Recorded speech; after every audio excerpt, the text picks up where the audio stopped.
আর আপনি যাকে এখানে নিয়ে এসেছেন সে একজন ফেক, নকল, টাকার লোভী।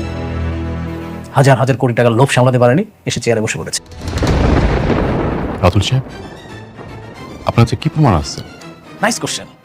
প্রমাণ, তাই না? হাজার হাজার কোটি টাকার মালিককে নিয়ে প্রশ্ন, তাহলে তো প্রমাণ ছাড়া আসা যাবে না। তাহলে তো মনে হয় এটা প্রমাণ ছাড়া আসলে বিগ মিস্টেক, তাই না? ঠিক বলছেন। আমরা তো প্রমাণ ছাড়া আসিনি, প্রমাণ আছে। এই আপনি একটু বলেন না প্লিজ। আমি সেদিন মিথ্যা কইছিলাম।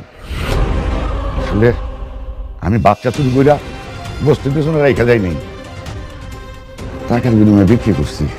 আর সেই মাইয়া এইটা। তাহলে সেদিন কেন আপনি মিথ্যা বলছিলেন?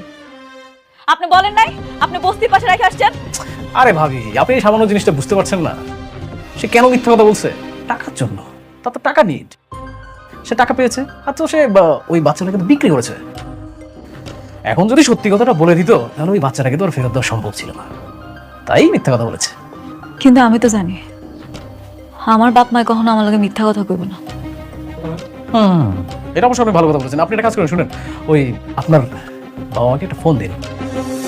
যদিও বা আমাদের হাতে এখন ওই আপনাকে ফোন দেওয়ার এইসব অনেক কাহিনী, এসবের সময় নেই। আপনি একটা কাজ করেন, শুনেন, আপনি সুন্দর করে বাসায় যান, বাসায় গিয়ে আপনার বাবা মার সাথে কথা বলেন, তাহলে সত্যি প্রমাণটা পেয়ে যাবেন। রমজান সাহেব, আপনার উচিত ছিল আসল সালিমাকে খুঁজে বের করা। তা না করে আপনি কি করেছেন? বস্তি থেকে একটা মেয়ে ধরে নিয়ে আসছেন। কাজটা কি ঠিক করেছেন? সরি, আমি বুঝতে পারিনি। কিন্তু এখন যে উনি সবই সত্যি বলছে, এটা আমি কি করে বুঝবো? রমজান সাহেব, আপনি তো একজন শিক্ষিত মানুষ। মানুষটার নিজ মুখে তার কনফেশন দিয়েছে, সে কিভাবে বাচ্চাটাকে নিয়ে গিয়েছিল, কোথায় রেখেছিল, আবার কোথা থেকে আসলো, ক্লিয়ার। এরপরে তো আর প্রমাণ লাগে না। এখন একটা কাজ করুন, শুনেন, যে অরিজিনাল মালিক তাকে তার জায়গা বুঝিয়ে দেওয়া হোক। ম্যাডাম,